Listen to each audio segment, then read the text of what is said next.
Well, we have an update for you on America's early voting numbers. They have ticked over the 81 million mark, and both Kamala Harris and Donald Trump are holding multiple events as they try to convince voters they should be the next US president. The US presidential election, as you know, may take days to be officially called, but analysts could have a good sense of how the race will turn out within hours of polls closing. In fact, as early as 6 p.m. on the East Coast, election watchers will be able to glean important bellwether trends like whether Vice President Kamala Harris made gains with suburban voters and moderate Republicans. But our team of reporters is tracking the latest developments on the ground for you. We have Gaurie Dwivedi joining us live from Washington, D.C. at the moment, and Natasha Israni is with us from Philadelphia, I'm told. Let's go across and get you an update from Washington, D.C. first. Gaurie, Donald Trump and Kamala Harris are zigzagging across crucial swing states. Many political watchers are saying this race may actually end up being the closest in US history. But what's the mood in Washington, D.C. where you are? The race is set to be as close as possible, Parmeshwar, but Washington, D.C. is probably the deepest shade of blue ever. In the last election, there was just 4% votes that Donald Trump polled, because this is an area that goes to the to Democrats completely. So to that extent, I am here, but it's a very inaccurate indicator of what Donald Trump's popularity is outside of Washington, D.C. And he's fairly popular, which is why the race has really gone down to the wire. Having said that, you're right about the fact that they are zigzagging through the country, but particularly focusing on those swing states, Michigan, Pennsylvania, Georgia, Nevada, another very important state where the two candidates are in fact focusing. All eyes now on the voting that takes place tomorrow. I've been speaking to both the camps, and they've been very clear that it's now about ensuring that their registered voters make it to the polling booth.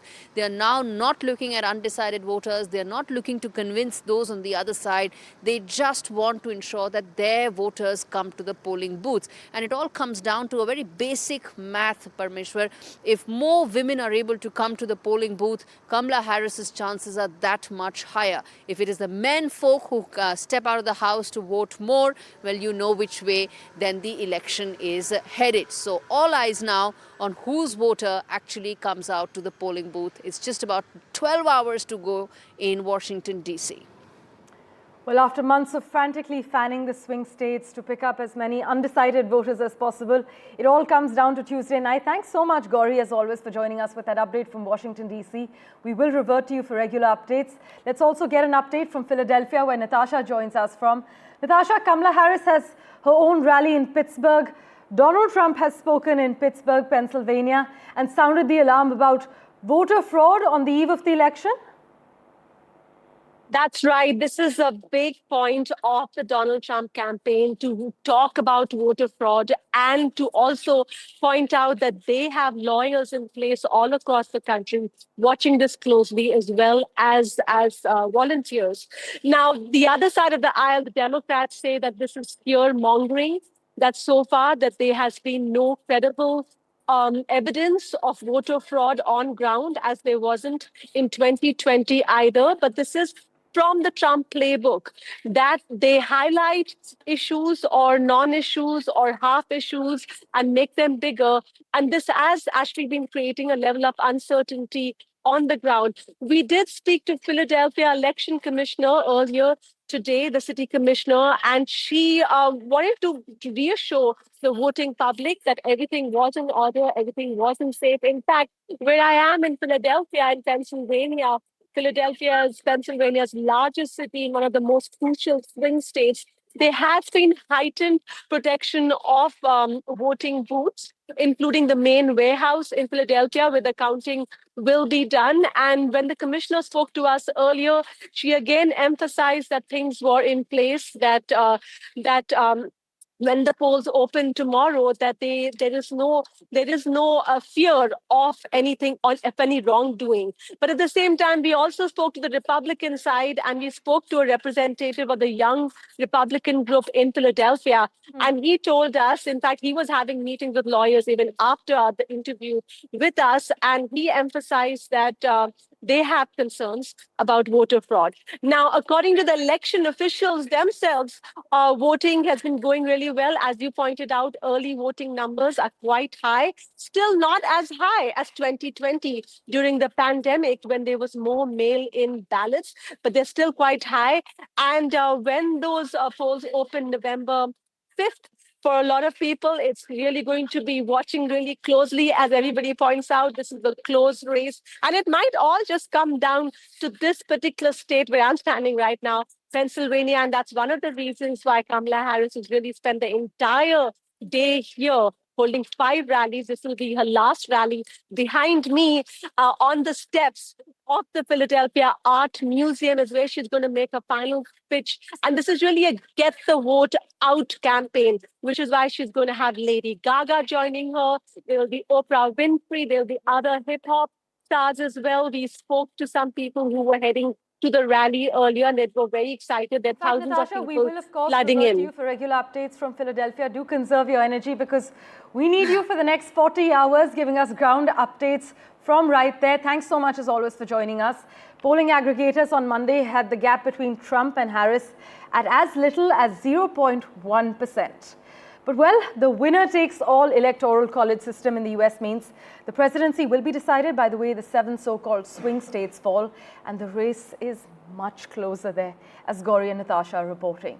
But in terms of election mechanics, as you know, Americans do not directly vote for their president. Instead, they vote to determine the composition of the electoral college, which elects the president. Natasha caught up with her Democratic leader, Will Gross.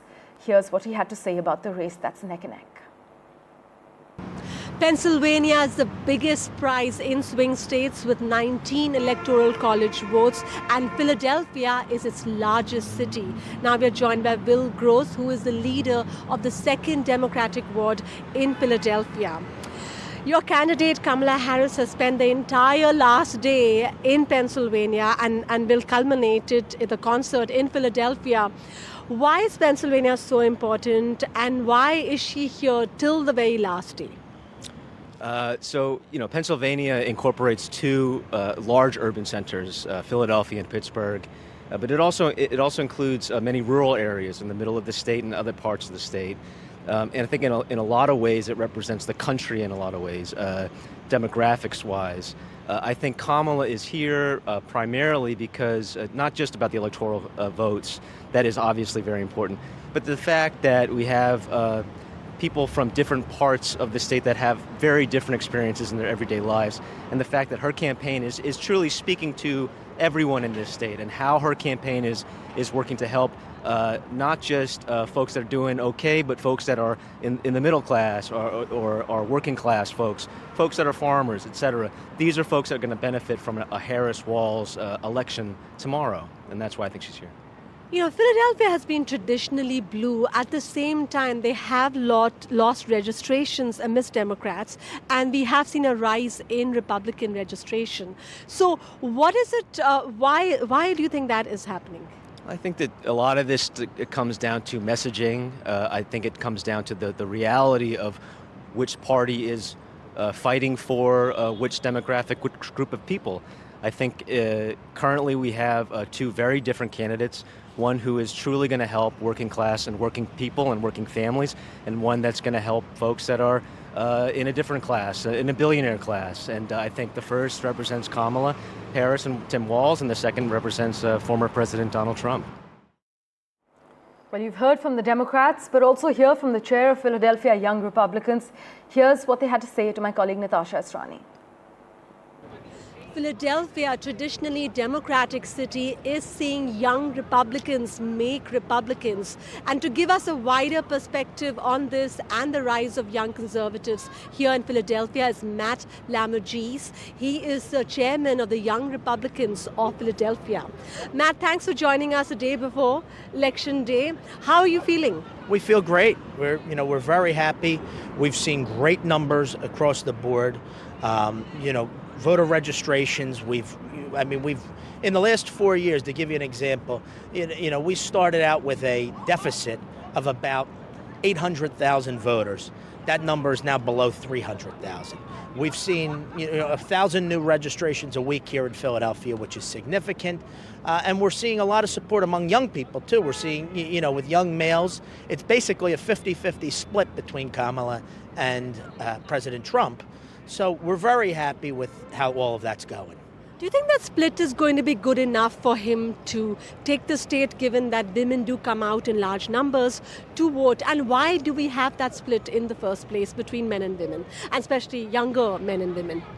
Well, do I think it'll be enough on its own? No, I don't think it'll be enough. But I think when you take the gains that he's made across the board, he's made huge gains in the African-American community, he's made huge gains in the Hispanic community, and he's making these gains among young people as well. I think when you take it as a whole, that will be enough. As far as women voters, yes, they do turn out. But again, this is a different dynamic. The Democrats count on these voters, particularly in the African-American and Hispanic communities. And we are seeing these gains. Not that he's going to win in those communities, but he's going to do significantly better, I think, than traditionally.